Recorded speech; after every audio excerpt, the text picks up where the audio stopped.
A considerar algunos textos al respecto de Nehemías. Tú recuerdas toda esta situación en torno a la reconstrucción de las murallas, ¿no? Recuerda todo lo que había estado pasando con Nehemías. De pronto, si tú recuerdas lo que pasa en capítulo 1, que se entera Nehemías de la condición del pueblo, de aquellos que estaban en Jerusalén, de cómo estaban las murallas, y bueno, se entera que están todas derribadas, destruidas, que hay desánimo, desaliento, no hay esperanza. Entonces él, dice la Biblia, que ora al Dios de los cielos, viene delante del Señor, y de pronto tiene la oportunidad delante del rey Artajerjes, este rey poderoso, un rey que incluso la historia cataloga como alguien sin piedad, alguien que no había reparado en incluso asesinar a gente cercana a él. Lo había hecho, era un rey fuerte, duro y poderoso, ¿no? Pero finalmente este rey puede reconocer en Nehemías, dice: tú tienes un rostro, esto no solo es cansancio, sino es tristeza. Dime por qué estás triste. Y entonces Nehemías le menciona: ¿cómo no voy a estar así si la condición del pueblo de mis padres está en esto, está así? Y entonces Dios abre el corazón del rey, de este rey, vamos a decir, insensible, de este rey que finalmente no conocía a Dios, y le dice: ¿qué necesitas? Ve y hazlo. Y le da todo lo necesario. No solo le da material, ¿no? Le da cartas para que Nehemías pueda llegar delante de quien sea y decir: vengo con el aval del rey. Repito, no solo le da materiales, sino le da el aval. Le da la oportunidad de decir que el rey Artajerjes está totalmente de acuerdo con esta obra. En capítulo 3 estudiamos todas estas personas que decidieron unirse al trabajo de la obra del Señor, que dejando su comodidad, dejando situaciones, sus casas, sus lugares de origen tal vez, tomaron todos un lugar, una posición dentro de la obra, y no importando lo que eran, no importaban que no fueran trabajadores profesionales en reconstruir murallas, no importando que no supieran tal vez el oficio, sino gente, veíamos perfumistas, oficiales, orfebres. Muchos de ellos estaban trabajando, esforzándose con un propósito: hacer la obra de Dios, reconstruir la obra del Señor. Y entonces ellos están trabajando. Este es el contexto. Ellos deciden trabajar y están. El capítulo 4 nos sorprende así, ¿no? Con un pueblo trabajador, con un pueblo esforzado, un pueblo unido. Habíamos comentado al principio Nehemías habla en primera persona y dice: yo hice esto, yo hice aquello, yo etcétera. Pero a partir de estos versículos ya Nehemías no empieza hablando, diciendo yo, sino empieza a decir: hicimos, trabajamos, lo hicimos juntos, todos hicimos esto. Ya deja de haber solamente un personaje en la historia y ahora es una comunidad, ahora hay unidad, ahora hay un pueblo unido. Si tú recuerdas También estuvimos viendo cuando estábamos viendo la introducción a Nehemías, ¿no? Como las tribus se pelean, las tribus tienen conflictos y bueno, hay reinos divididos, pero aquí ya no se habla de reinos divididos, no se habla, si bien se puede identificar a las diferentes tribus, pero ya no cada uno habla yendo por su parte o por su lado haciendo diferentes cosas, sino ya todos como un solo hombre, como un solo pueblo, trabajando, repito, con el propósito de cumplir la obra del Señor, que en este caso era la reconstrucción, la edificación de las murallas, de restituir todo aquello que había sido destruido. Debemos tener algo bien claro: cuando nosotros disponemos nuestro corazón y nuestros recursos para la obra del Señor, cuando nosotros disponemos nuestro tiempo y nuestro esfuerzo para cumplir lo que Dios nos ha dicho, en el área que ésta sea, puede ser en medio de la iglesia, pero puede ser también lo que Dios te ha dicho que hagas en tu familia, lo que Dios te ha dicho que hagas con tus hijos, con tu esposa, con tu esposo, en tu trabajo, no sé. Cuando tú has dispuesto tu corazón, cuando el pueblo ha dispuesto a trabajar como un solo hombre, siempre hay oposición, siempre hay enojo en alguien, ¿no? Siempre hay enojo en el enemigo, ¿no? Y lo hemos de estar viendo en este momento, ¿no? Siempre hay un adversario, el enemigo que está enojado, que no está de acuerdo, que él está tranquilo en el momento que nosotros estamos pasivos, pero cuando nos levantamos, el enemigo también se levanta y el enemigo también se dispone a hacer oposición, y debemos tener bien claro esto, no como algo que nos sorprenda, sino estar advertidos, ¿no? Dice la Biblia que no ignoremos las maquinaciones del enemigo. El enemigo siembra desánimo, el enemigo siembra discordia. Lo que finalmente quiere el enemigo es que estés sentado en tu lugar sin hacer nada, sin cumplir la voluntad del Señor. Y a veces nos sorprende, ¿no? ¿Por qué si he decidido discipularme y ahora he decidido alimentarme a mí y a mi familia, no solo del alimento espiritual, material, sino del alimento espiritual? Hoy he decidido hacer la voluntad de Dios. ¿Por qué ahora viene esto sobre mi vida, ¿no? El apóstol Pedro dice: no te sorprendas si de pronto viene una prueba de fuego sobre ti. Que no te haya desprevenido, sino sepamos, repito, que hay una oposición cuando hemos decidido hacer las cosas de acuerdo a la voluntad de nuestro Señor. El enemigo, como decíamos, ataca, siembra desánimo, siembra discordia, siembra división. Vamos a leer Nehemías 4. Aunque consideramos los primeros versículos la semana pasada, vamos a retomarlos, vamos a leer desde el 1 y nos detendremos hasta el versículo 6. Vamos a leerlo. Te estoy leyendo la Nueva Biblia de las Américas. Dice así: cuando Sanballat se enteró de que estábamos reedificando la muralla, se enfureció y se enojó mucho, y burlándose de los judíos, habló en presencia de sus hermanos y de los ricos de Samaria y dijo: ¿qué hacen estos débiles judíos? ¿La restaurarán por sí mismos? ¿Podrán ofrecer sacrificios? ¿Terminarán en un día? ¿Harán revivir las piedras de los escombros polvorientos, aún las quemadas? Versículo 3. Tobías, el amonita, estaba cerca de él y dijo: aún lo que están edificando, si un zorro saltara sobre ello, derribaría su muralla de piedra. Versículo 4. Oye, oh Dios nuestro, cómo somos despreciados. Devuelve su oprobio sobre sus cabezas y entrégalos por despojos en una tierra de cautividad. No perdones su iniquidad, ni su pecado sea borrado delante de ti, porque han desmoralizado a los que edifican. Y edificamos la muralla hasta que toda la muralla estaba unida hasta la mitad de su altura, porque el pueblo tuvo ánimo para trabajar. Podemos ver en el versículo 1 lo que ya considerábamos, ¿no? Estaba hablando Nehemías, ya no en primera persona, diciendo reedificamos la muralla, ¿no? Ya no es yo reedifiqué la muralla o yo me levanté e hice, sino es ahora todo el pueblo unido trabajamos. Y lo hemos mencionado aquí, el trabajo en el Señor no es de una sola persona. El Señor no ha llamado a individuos. El Señor nos ha llamado a comunidad, a ser una comunidad, a ser discípulos.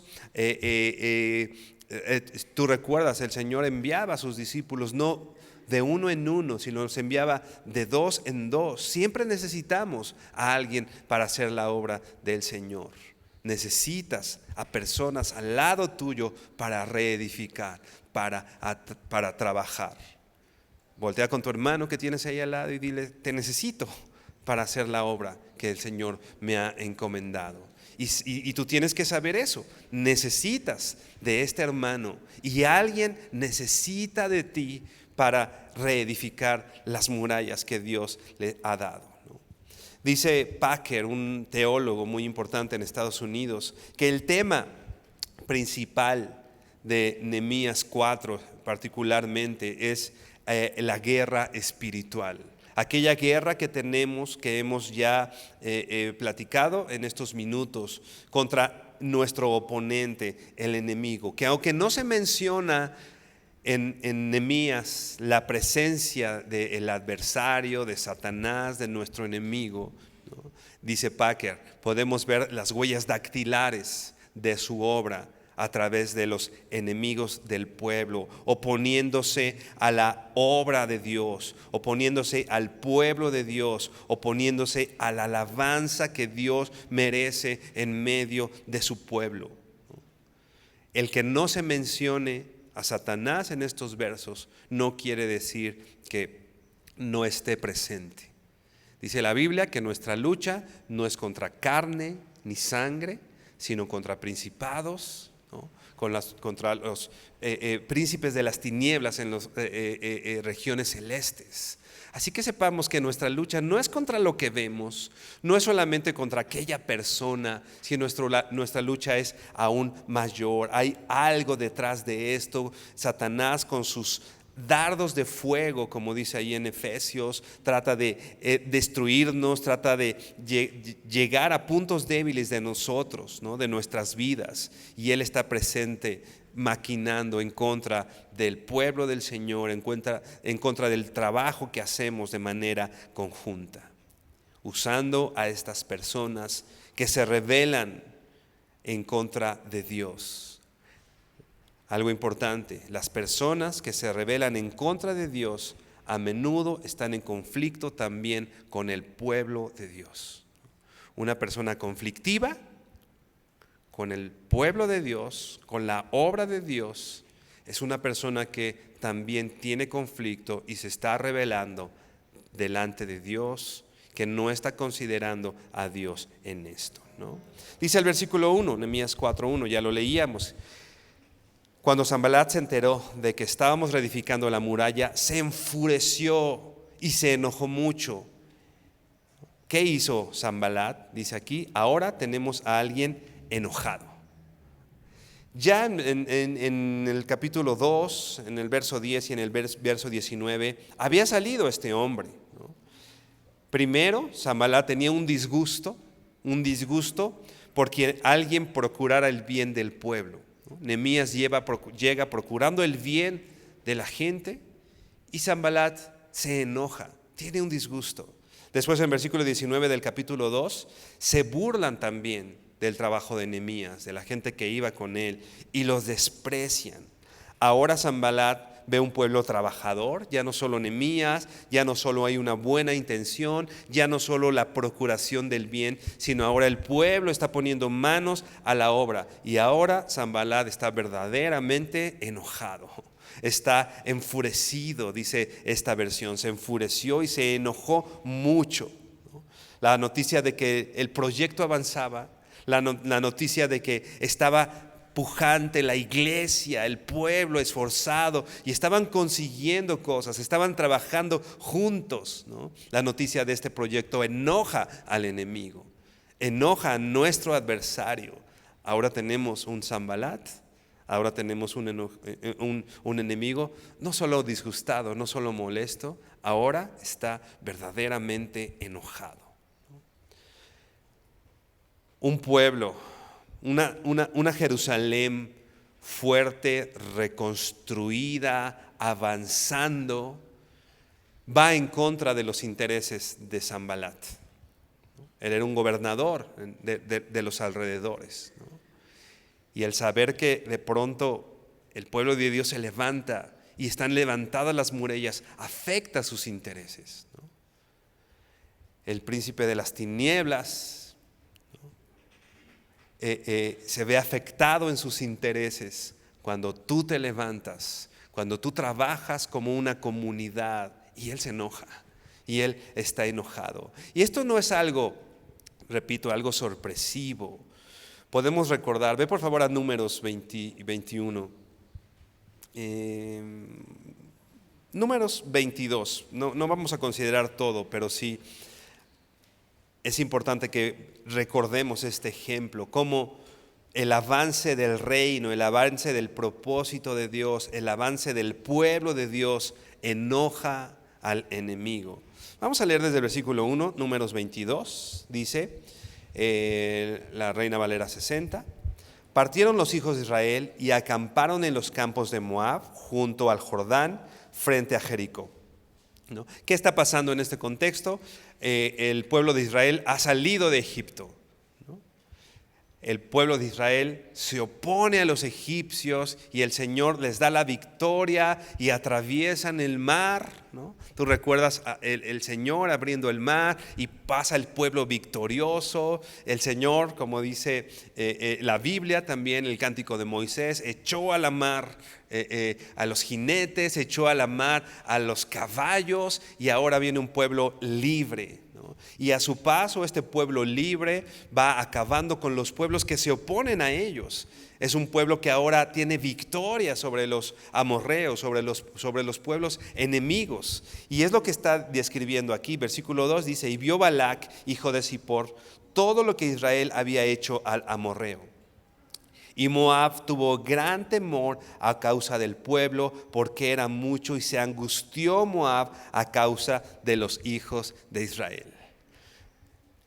Algo que nos puede dar gusto. No solo tenemos un enemigo enojado, también tenemos un enemigo temeroso cuando el pueblo de Dios se levanta.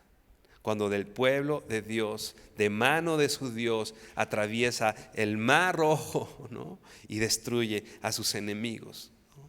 Moab entonces tuvo, dice aquí, gran temor a causa del pueblo, porque era mucho, y se angustió Moab a causa de los hijos de Israel. Versículo 4, y dijo Moab a los ancianos de Madián: ahora lamerá esta gente todos nuestros contornos, como lame el buey la grama del campo. Y Balac, hijo de Zippor, era entonces rey de Moab. Por tanto, envió mensajeros a Balaam, ¿no?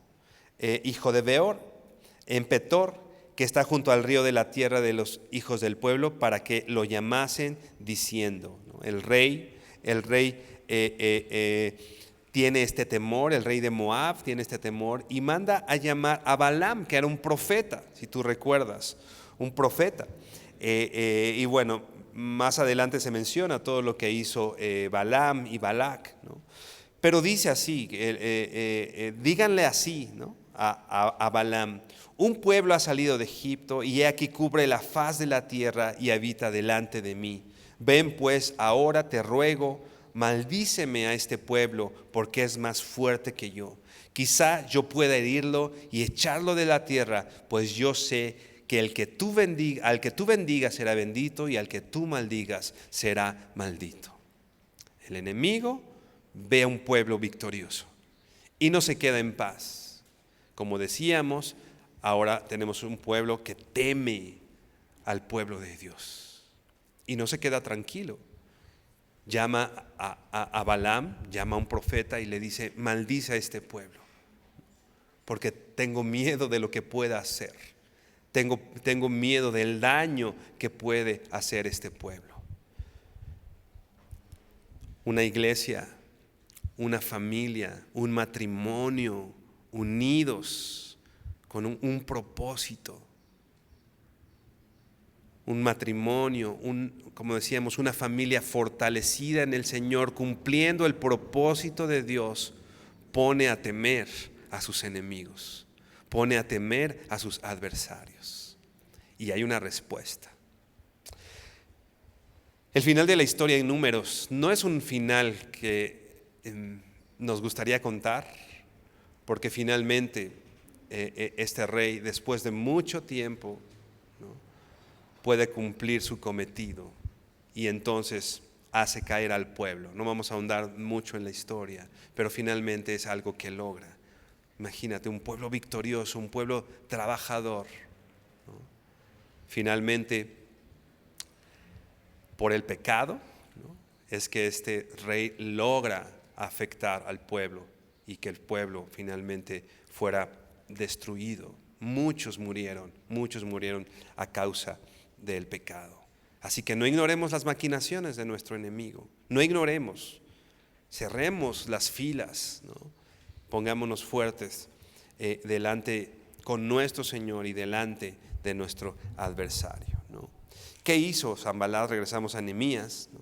¿Qué hizo? Dice, burlándose de los judíos, burlándose del pueblo de Dios. Lo que empieza haciendo el enemigo, más adelante vamos a ver que hace más cosas el enemigo, pero hasta este momento solamente lo que hace es burlarse. Sanbalat no estaba cercano, en distancia quiere decir, al pueblo. Lo que podía hacer desde lejos incluso es burlarse de ellos, ¿no?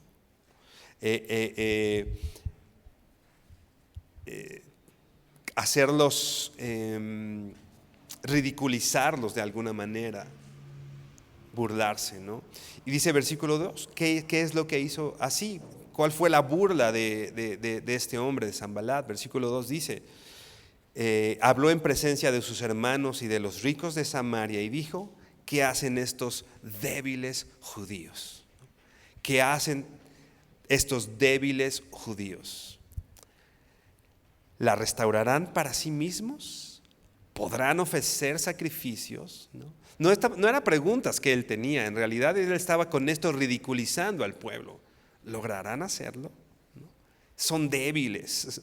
¿Podrán restaurar la obra que se han planteado, que Dios les ha planteado? ¿Podrán hacerlo, ¿no? Estos débiles judíos podrán ofrecer sacrificios, terminarán en un día, harán revivir las piedras de los escombros polvorientos, aún las quemadas. Podemos ver en este ataque, en esta burla, como la mayoría de ataques de desaliento que el enemigo pone en nuestras vidas, ¿no?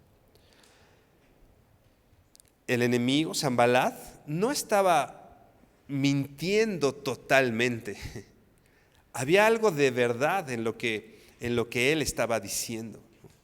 Los judíos eran débiles, ¿no? Podemos pensar que sí. Podemos pensar, el pueblo de Dios sí había mostrado debilidad, ¿no?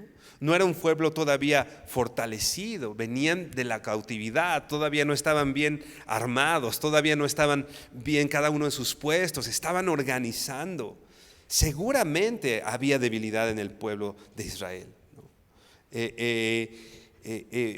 No tenían los mejores materiales, como hemos visto, no tenían a los trabajadores más profesionales trabajando en la obra, ¿no? ¿Había debilidad en ellos? Seguramente sí, ¿no? Un ataque mentiroso y desalentador a menudo tendrá algo de verdad. A menudo podrá tener algo de verdad. El enemigo podrá levantarse delante de ti y decir, eres débil, ¿no? Tu familia te lleva así tantos años y ahorita que te levantes, ya no puedes, ¿no? Lo que no hiciste por tus hijos cuando eran chiquitos, ¿ahorita crees que lo vas a lograr? Ya a tu edad, ¿no?, ya no puedes, ¿no? Lo que te encargaste de derribar y de destruir, ¿no?, ¿podrás hacerlo? El enemigo plantea cosas que no son totalmente mentira, pero que dejan a un lado una gran verdad. para el pueblo de Dios. Dios estaba con ellos y ha prometido llevar a cabo su obra. Lo que el enemigo no te dice, no considera, es que, ok, hay debilidad en ti, la hay, y reconozcámoslo. Somos incapaces, lo somos y podemos reconocerlo. Pero la Biblia dice, si Dios con nosotros, ¿quién contra nosotros? Lo que no considera tu enemigo es que Dios está contigo. Lo que incluso a veces no consideramos nosotros mismos. Me voy a levantar junto con mis hermanos de la iglesia y vamos a levantar una iglesia fortalecida, una iglesia alimentada, una iglesia que predique la palabra del Señor, una iglesia donde haya unidad, comunión, palabra del Señor. Y el enemigo podrá decir, no puedes, ¿no? Si todos son bien pecadores, ¿no? ¿Te acuerdas del pecado de él? ¿Ya viste el carácter de fulanito? ¿Ya viste? Lo que debemos considerar, hermanos, y dejarle claro al enemigo. Sí, somos todo eso. Puede que tengas razón, pero ¿sabes qué? Dios está con nosotros. Estamos haciendo la obra de Dios. No estamos haciendo la obra de ningún hombre, ¿no? Tú no estás en este lugar en el que Dios te puso.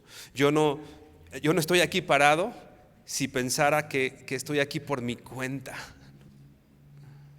Los que estamos aquí, estamos porque sabemos que Dios nos puso y tiene un propósito en esto. Así que, hermano, levantémonos. Levántate por tu familia, levántate por tus hijos, levántate por la iglesia en la cual Dios te puso. Hermano, si tú estás haciendo la voluntad de Dios, el que es más poderoso que todos está contigo. Está contigo. ¿Qué le decía el Señor a Josué? ¿Te acuerdas? Mi siervo Moisés ha muerto. Ok, ya no está el gran Moisés hoy. Hoy ha muerto. Pero ¿qué le dice? Esfuérzate y sé valiente. Y a donde quiera que tú vayas, le dice el Señor, le dice Dios a Josué, a donde quiera que tú vayas, yo iré. Hermanos, el Señor está con nosotros en la obra que nos ha encomendado. ¿Qué hacen estos débiles judíos? Sí, somos débiles, pero el Señor está con nosotros. El Señor nos fortalece. Dice el versículo 3. Tobías el amonito estaba cerca de él y dijo, aún lo están edificando. Si un zorro saltara sobre ello, derribaría su muralla de piedra. Vamos por favor a Hebreos 10, 35. Hay burlas, hay desánimo, el enemigo busca desalentarte, desanimarte. Finalmente, con ese desaliento, lo que busca el enemigo es que dejes de trabajar en lo que Dios te ha encomendado. Pero dice la Biblia, nosotros no somos de los que volvemos atrás. No cuentes con nosotros, enemigo, para echarnos para atrás. No somos de esos. Dice el versículo 35 de Hebreos 10. Te voy a leer la Nueva Versión Internacional, que dice así: así que no pierdan la confianza, porque ésta será grandemente recompensada. Ustedes necesitan perseverar para que, después de haber cumplido la voluntad de Dios, reciban lo que Él ha prometido. Necesitamos, hermano, dice aquí, no perder la confianza y perseverar, trabajar, que ese trabajo que el Señor nos ha encargado no sea interrumpido. Necesitamos trabajar. Dice versículo 37, pues dentro de muy poco tiempo, el que ha de venir vendrá y no tardará. Hermano, el que ha de venir vendrá y no va a tardar. Versículo 38. Pero mi justo por la fe vivirá. ¿No? Otras versiones menciona ese texto, el justo por la fe vivirá. O esta versión dice, pero mi justo vivirá por la fe. Se podría traducir, pero pero el justo por la fidelidad vivirá. Porque esta palabra fe se traduce también como la fidelidad o la perseverancia que tiene un hijo de Dios. Y dice más adelante, pero si vuelve atrás, no será de mi agrado. Por nuestra perseverancia y por nuestra fidelidad a Dios, vamos a vivir. Pero si volvemos atrás, no somos del agrado del Señor. ¿Qué dice la Biblia también? El que pone las manos en el arado y las deja y vuelve atrás, no es digno de mí. El que deja las cosas a la mitad, dice aquí, no será de mi agrado. Pero, versículo 39, pero tú y yo, hermano, pero, dice aquí el escritor a los hebreos, pero nosotros no somos de los que vuelven atrás y acaban por perderse, sino de los que tienen fe y preservan su vida. ¿De cuáles somos, hermanos? ¿De cuáles somos? El escritor aquí dice, nosotros, y apropiémonos, hagámoslo para nosotros. Yo no soy de los que vuelvo atrás, yo no soy de esos, sino de los que tienen fe, fidelidad, ¿no? Y los que preservan, los que luchan, los que trabajan y se esfuerzan por su vida. Hay una respuesta del pueblo de Dios ante las burlas.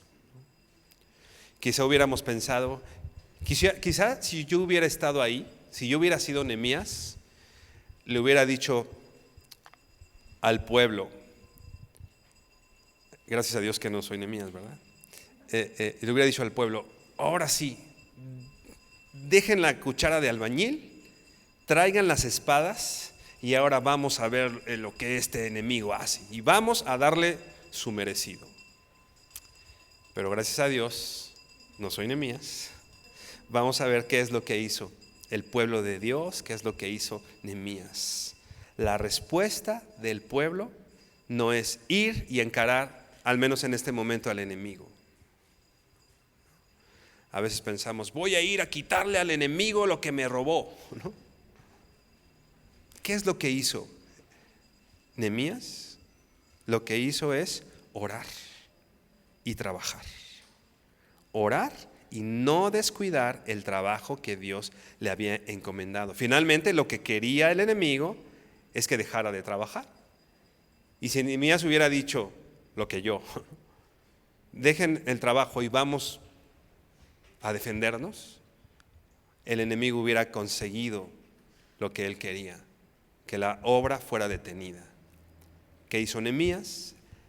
Levanta su voz y dice, versículo 4, oye, oh Dios nuestro, cómo somos despreciados. Devuelve su oprobio sobre sus cabezas y entrégalos por despojo a una tierra de cautividad. No perdones su iniquidad, ni su pecado sea borrado delante de ti, porque han desmoralizado a los que edifican. Un líder, el líder guiado por el Señor, el líder guiado por el Espíritu Santo, ora. Después de las burlas, después del desánimo, después de estas acciones del enemigo contrarias a la obra de Dios, viene delante de Dios. Pudiéramos interpretar esta oración como una oración no muy cristiana, ¿no? Hay quien pudiera decir, ¿no? En vez de decir, los perdono y los bendigo, Nehemías está diciendo, Señor, oye cómo somos despreciados. Devuelve su oprobio sobre sus cabezas y entrégalos por despojo en una tierra de cautividad. No perdones su iniquidad, ni su pecado sea borrado delante de ti, porque han desmoralizado a los que edifican. Hay quien pensaría, oye, Nehemías, qué fuerte, mejor ve, Señor, perdónalo, Señor, no tomes en cuenta esto. Digo, hay situaciones en las cuales, por supuesto, la iglesia y el Hijo de Dios actúa en perdón y buscando la bendición, etcétera, ¿no? Pero hay momentos, vamos por favor al Salmo 139. Cuando estamos haciendo la voluntad de Dios y tenemos nuestra mente y nuestro corazón en la obra de Dios,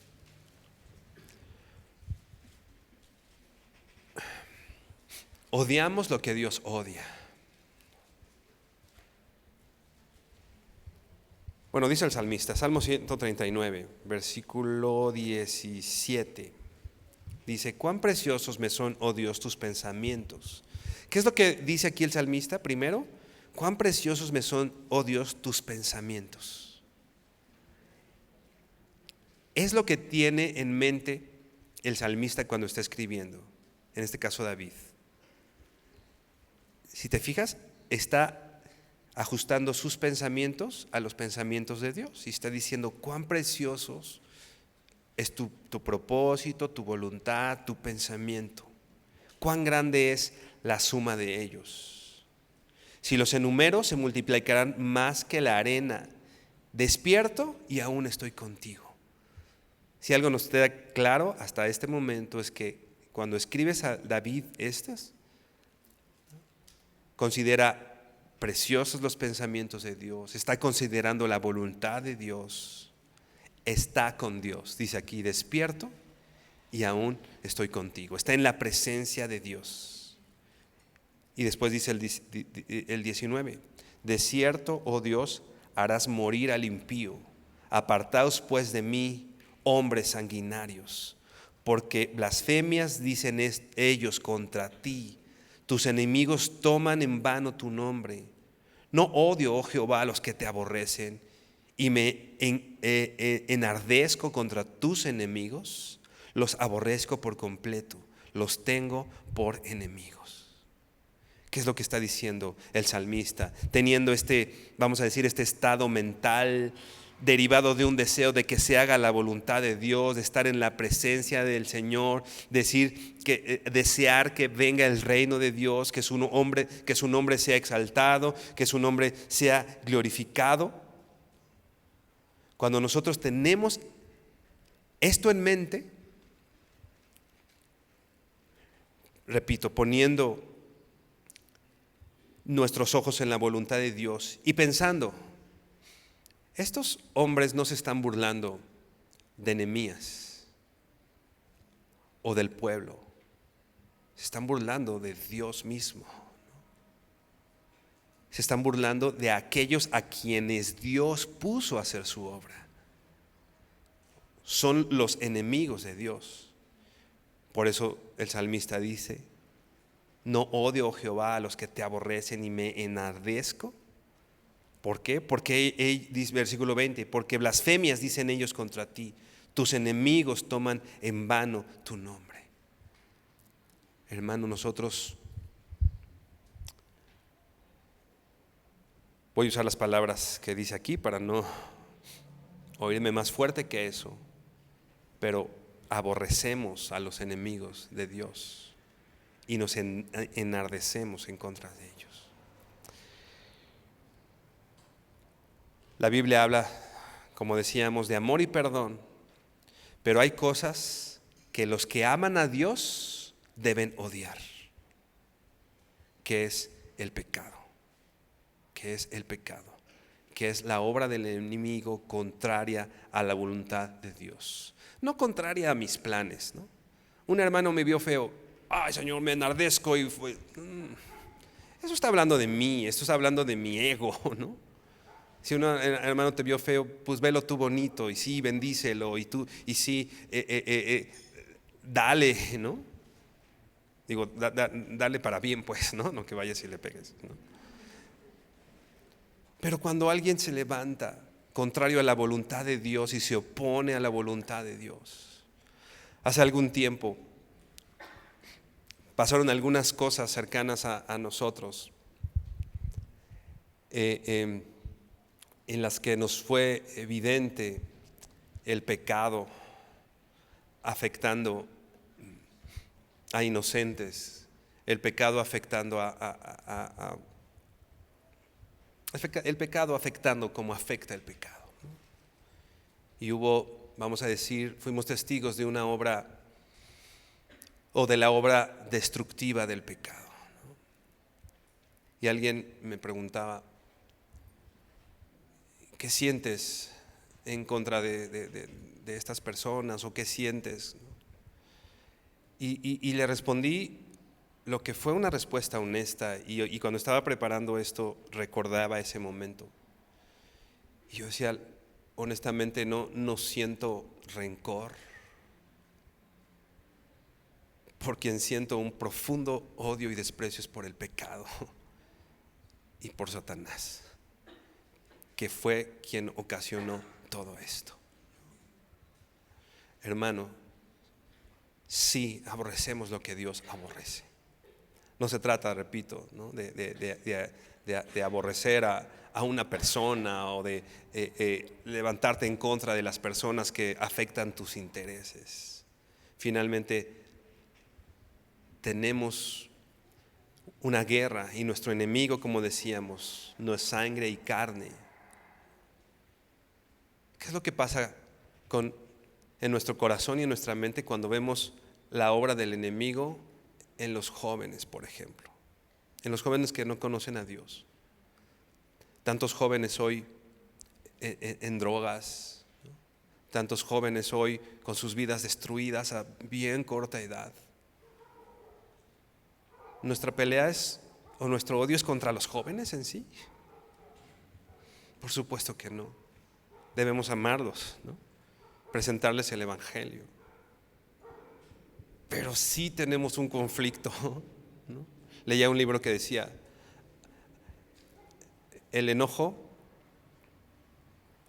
por supuesto, no es algo que procuremos, no es algo que queremos en nuestras vidas, no está bien actuar en el enojo. Pero decía este libro, hay veces que si esto no te enoja, sí tienes un problema, ¿no? Si no te enoja la obra de Dios en los jóvenes, si no te enoja, la obra del enemigo en los jóvenes, si no te enoja lo que Dios, si no te enoja lo que el enemigo le quiere hacer a tus hijos, ¿no? Si no te enoja lo que el enemigo quiere hacerle a tu esposo, quiere verlo derribado. Si no te enoja lo que el enemigo quiere hacerle a tu esposa, y eso no te lleva a levantarte, dice aquí, a orar y trabajar, ¿no? Finalmente es eso, no es una lucha contra carne y sangre. ¿A qué nos lleva eso? A orar, levantar la voz y seguir trabajando, edificando lo que Dios te ha dicho. ¿Ya viste lo que el enemigo quiere hacerle a tus hijos? Levántate y trabaja por tus hijos, ¿no? Levántate y esfuérzate por ellos. ¿Ya viste lo que el enemigo quiere hacerle a la iglesia? ¿Has visto todo el ataque que hay en contra de la iglesia? No quiero decir particularmente Vida Nueva para el Mundo, NESA, pero ¿has visto la oposición del enemigo hacia la iglesia del Señor? Hacia las instituciones que Dios ha creado, hacia el matrimonio, por ejemplo. ¿Has visto lo que el enemigo quiere hacerle al matrimonio, a las familias, a nuestra identidad como varones, a nuestra identidad como hijos de Dios? Entonces nos levantamos en oración y trabajamos y nos esforzamos y hay una lucha. Hermanos, ya no hay tiempo de desánimos. No es tiempo ya ¿te ha pasado? A mí me ha pasado. Desanimado voy, ya mejor me acuesto en la cama y ya que pase todo esto. Hermano, hoy no es tiempo de eso. Hoy es tiempo de levantarnos en oración delante del Señor y de trabajar y de esforzarnos. Si Dios está indignado con la maldad y con el pecado, nosotros también deberíamos estarlo. Nehemías y el pueblo no se levantan en guerra contra sus enemigos, contra Sanbalat y Tobías. No dejan de trabajar y toman las armas, sino trabajan. Aún con más ahínco se levantan por la obra de Dios. Y piensen esto: si con algo le hacemos daño al enemigo, es trabajando y edificando la obra de Dios. Si con algo le hacemos daño al enemigo, es trabajando y edificando la obra de Dios. No solamente es levantarme y decirme te reprendo, ¿no? resiste al diablo y él huirá. Trabaja en lo que Dios te ha dicho que hagas. Es la mejor forma para resistirlo. Edifica la obra de Dios. Edifica y construye a tu familia como Dios te ha dicho que lo hagas, con los principios bíblicos. Edifica y trabaja por tus hijos como te ha dicho Dios que lo hagas. Enseña al niño en su camino y aun cuando fuere viejo no se apartará de él. Si lo instruyes hoy, no te preocupes demasiado por los enemigos. ¿Van a venir los enemigos sobre tus hijos? Sí, van a venir. Van a venir. Pero instrúyelo. Y aun cuando fuere viejo, no se va a apartar de este camino. No se trata de hacerles un cerco y pegarle a todo el mundo que se acerque a nuestros hijos. Se trata de instruirlos. Se trata de llevarlos a los pies de Cristo. Se trata de moldearles el Evangelio, modelarles el Evangelio, ¿no? Eclesiastés 7, 8 y 9 en la Nueva Traducción Viviente dice así: vale más terminar algo que empezarlo, vale más la paciencia que el orgullo. Si hemos empezado algo, terminémoslo. Si el Señor ya nos ha dicho qué hacer, si el Señor ya nos ha dicho la obra que debemos hacer, es mejor el final que el principio. ¿Por qué? Pues porque al final se ve. Yo puedo empezar un proyecto bien y órale, qué padre, sí, qué buena idea, pero platícame cuando lo termines, ¿no? Platícamelo cuando ya esté llevado a cabo, ¿no? Porque empezar buenas intenciones podemos tener muchos, ¿no? Pero es mejor, dice esta versión, vale más terminar algo que empezarlo, ¿no? Versículo 6 de Nehemías 4 dice así: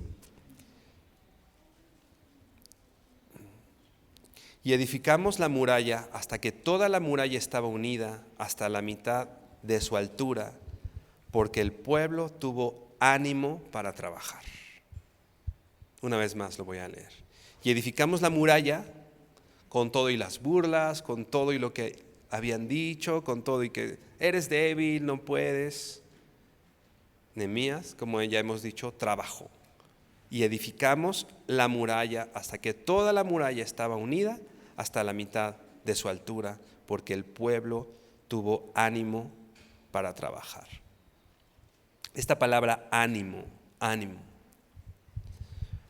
no solo está hablando de ganas o de ánimo como a veces queremos. Tengo ánimo, pues sí, hoy me siento bien como para hacer la obra de Dios y mañana tal vez no, entonces no, porque no tengo ánimo. No se trata de eso.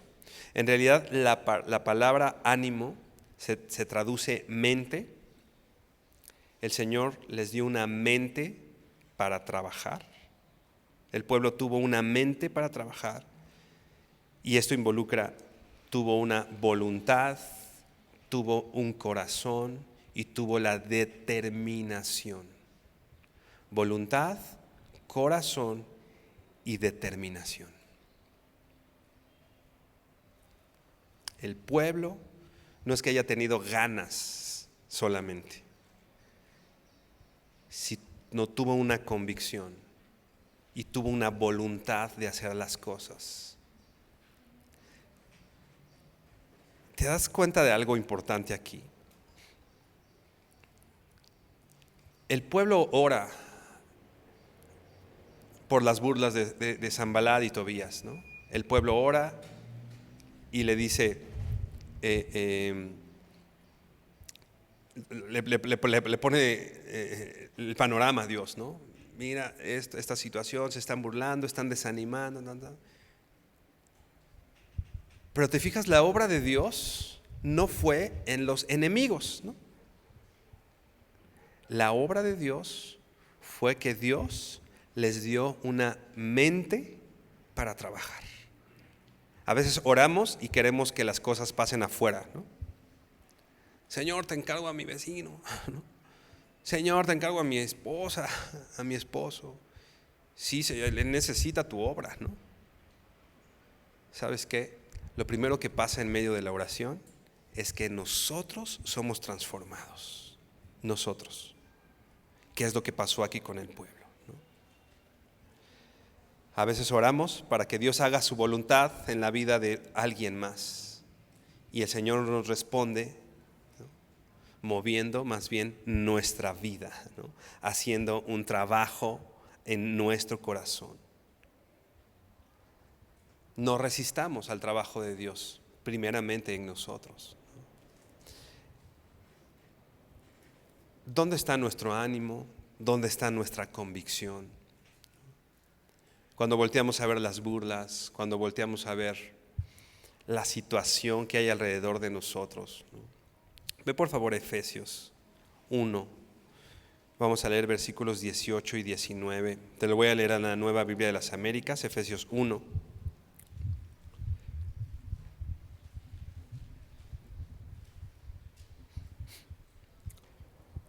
Dice así, el apóstol Pablo diciéndole a los efesios, a la iglesia en Éfeso, dice así: mi oración es que los ojos de su corazón les sean iluminados.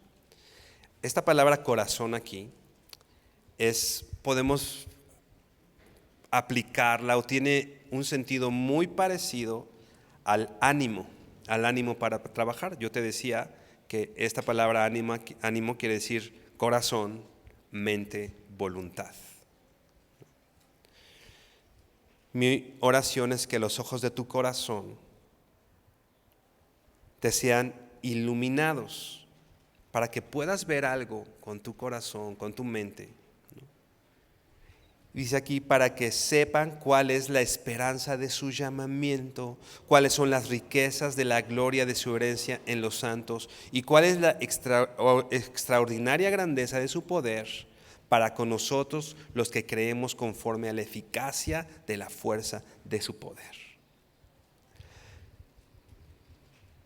La oración es: Señor, abre mis ojos para que no vea,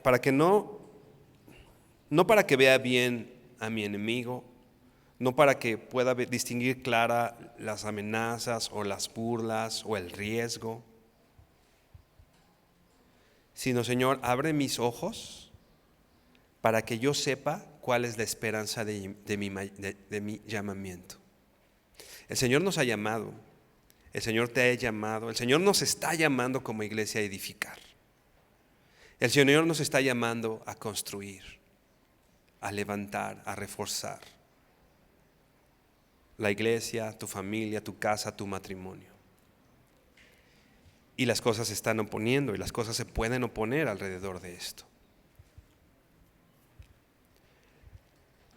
Tu esperanza, nuestra fuerza no está depositada en esas burlas o en esas cosas contrarias, sino la oración de Pablo por la iglesia de Éfeso es que sus ojos se iluminen para que puedan ver la esperanza de su llamamiento. ¿Qué es lo que viene después de eso? ¿Qué es lo que viene después de esto? ¿Cuáles son las riquezas de la gloria de su herencia en los santos? ¿Cuál es aquella posesión que yo tengo de parte de Dios que me hace esforzar y trabajar y no claudicar, sino llegar hasta el fin? ¿Cuál es mi esperanza? ¿Cuál es mi herencia? Versículo 19. ¿Y cuál es la extraordinaria grandeza de su poder para con nosotros los que creemos? Lo contrario sería abrir los ojos para ver la grandeza del poder de nuestros enemigos. ¿Tenemos enemigos poderosos? Sí, los tenemos. Sí. El príncipe de este siglo, el príncipe de este mundo. ¿Tiene poder? Sí lo tiene. Pero Señor, que mis ojos sean abiertos no para ver ese poder. Que mis ojos sean abiertos para ver cuál es la extraordinaria grandeza del poder del Dios que me envió a hacer su obra. Sí, Satanás tiene poder, pero en nada se compara a la extraordinaria grandeza del poder que está con nosotros, del Señor que nos envió, conforme a la eficacia de la fuerza de su poder. Y ese mismo poder que actúa y que actuó, dice ahí mismo, levantando a Jesús de los muertos, ese mismo poder es el que actúa en medio de la iglesia, el mismito. Ese poder grande es el que actúa hoy en nosotros. Hermanos, si Dios con nosotros, ¿quién contra nosotros? Nuestro corazón, nuestro ánimo no está en nuestros enemigos o en las burlas. Está en la esperanza de nuestro llamamiento y en las riquezas de la gloria de su herencia. Así que volteamos hacia ese camino cuando vienen las burlas, cuando viene el desánimo, cuando te dicen tú no puedes, no, ya es caso perdido, no tiene caso tu esfuerzo. ¿Cuál es mi llamamiento? ¿Cuál es mi esperanza? ¿Cuál es mi herencia? Y nos levantamos, nos sacudimos, como decía del apóstol Pablo, ¿no? Se sacudía la tierra de los pies y seguía haciendo lo que Dios le ha dicho. Todavía había mucho por hacer. Dice ahí en Nehemías, ¿no? Versículo 6, y edificamos la muralla hasta que toda la muralla estaba unida hasta la mitad. Era un gran logro, ¿no? Eran murallas de alrededor de unos 2,5 metros, 3 metros de ancho, ¿no?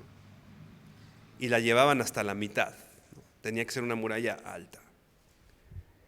El pueblo tuvo ánimo para trabajar, no una persona. Y no es que una persona tenga que animarnos, hermano, si no tomamos ánimo de la esperanza y de la herencia y del gran poder de Dios, por más que alguien se pare aquí enfrente y decir, anímate, no, pues, o sea, va a estar difícil, ¿no? Nuestro ánimo no viene de eso, nuestro ánimo viene de lo que hemos dicho. La labor continúa. Hermano, llevamos hasta la mitad de los muros. Todavía hay mucho por hacer. Es un momento emocionante. Ahí vamos, estamos trabajando. Ahí van mis hijos, ¿no? Es un momento emocionante. Pero hermano, todavía queda mucho por hacer. Todavía queda mucho trabajo, ¿no? Y el desaliento, el desánimo, aún siguen en la puerta, aún siguen listos para entrar, si nosotros les damos la oportunidad de hacerlo. Así que hermano, pongamos nuestros ojos en Cristo, el autor y consumador de la fe, en nuestra fortaleza. Él es nuestro escudo, Él es nuestro amparo y fortaleza. ¿De quién temeré? De Sanballat que se levante a decir, ¿eres débil? ¿De quién temerás? Si Dios es tu amparo y si el Señor es tu fortaleza. Por favor, inclina tu rostro y vamos a orar. Bendito Señor, glorioso Señor, grande y poderoso Dios. Tú, Señor, que tienes una gran excelencia en tu poder, que eres grande, que eres soberano. Nehemías te decía siempre, el Dios de los cielos. Y no solo pensando que estás en los cielos, Señor, sino que eso implica que tú gobiernas y que estás sobre todas las cosas. Hoy acudimos a ti, Señor.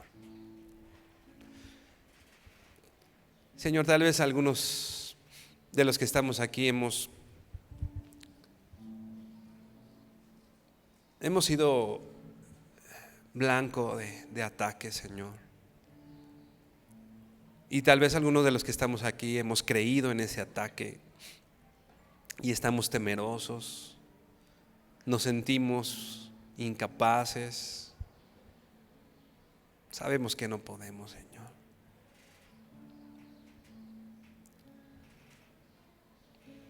Pero tu palabra dice, Señor, que Vengan a ti, Señor, los que están trabajados y cansados, y que tú nos vas a hacer descansar, Señor.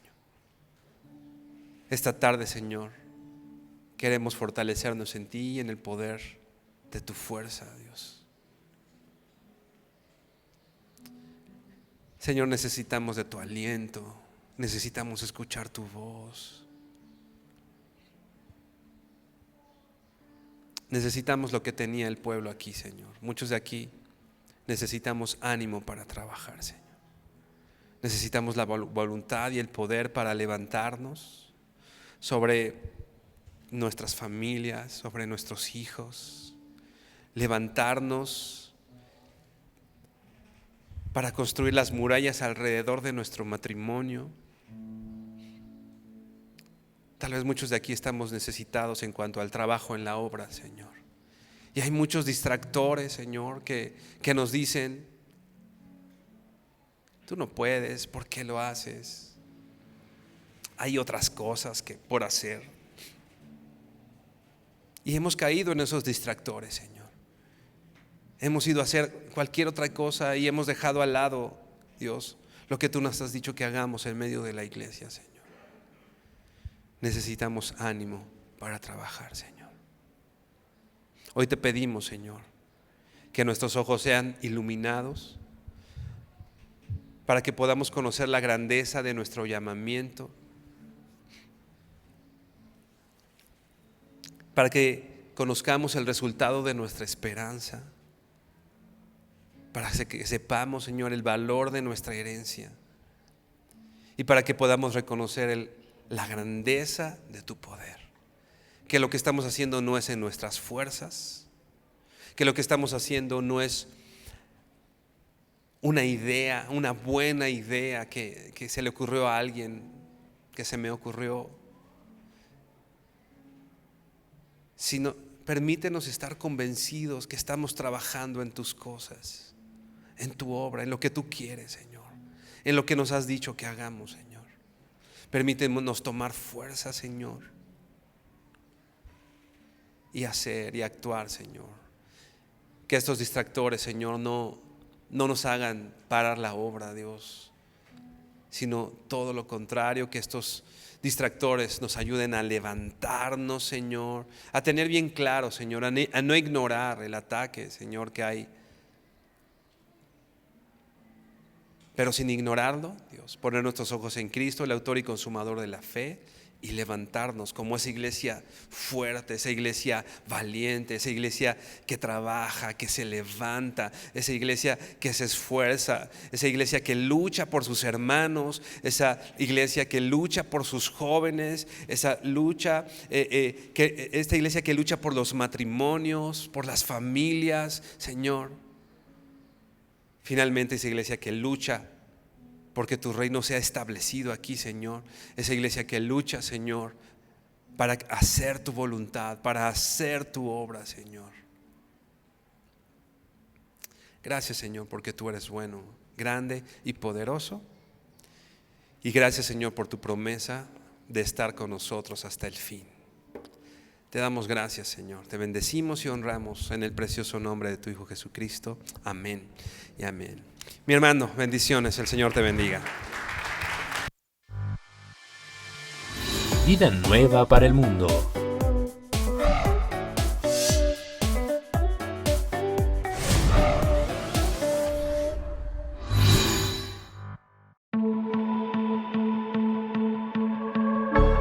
Vida Nueva para el Mundo presenta su nueva plataforma streaming, con contenido exclusivo para tu crecimiento espiritual. En ella encontrarás conferencias, series, masterclass, cápsulas, podcasts, programas de entrevista y más. Ingresa a nuestra página vidanueva.plus y regístrate. Es totalmente gratis. Nuestros contenidos son de gran variedad, con temas para todas las edades. Regístrate ahora en vidanueva.plus. Bueno, tenemos muy buenas noticias porque ya están abiertas las inscripciones para este seminario del 2022. No solamente se va a limitar a matrimonios, sentimos en el corazón que es un tiempo de fortalecer familias Yo creo que este año 2022 va a ser un año muy especial, por lo cual no te lo puedes perder. Los esperamos porque va a ser verdaderamente algo muy especial, sobre todas las cosas, porque ahora es para toda la familia. Los esperamos. Queremos anunciarles con mucho gusto que tenemos ya disponibles más de 2,000 conferencias en audio y video, en memoria USB y en descarga también, tanto el Antiguo como el Nuevo Testamento y diversas series más. Les recomendamos y les sugerimos que las adquieran. Serán de enorme bendición para todos que están apasionados por la verdad y que aman las Sagradas Escrituras. Me da mucho gusto poder anunciar mi nuevo libro titulado El Anticristo, un libro que contiene realmente información bíblica, desde luego, como de dónde surgirá el Anticristo, quién va a ser el Anticristo, si va a ser un sistema o un ser humano, y poder llegar a un punto donde nos convertamos en esclavos de este hombre que surgirá en el Medio Oriente. Les invito a que lo lean, estamos seguros que va a ser de muchísima edificación para todas sus vidas. Vida nueva para el mundo.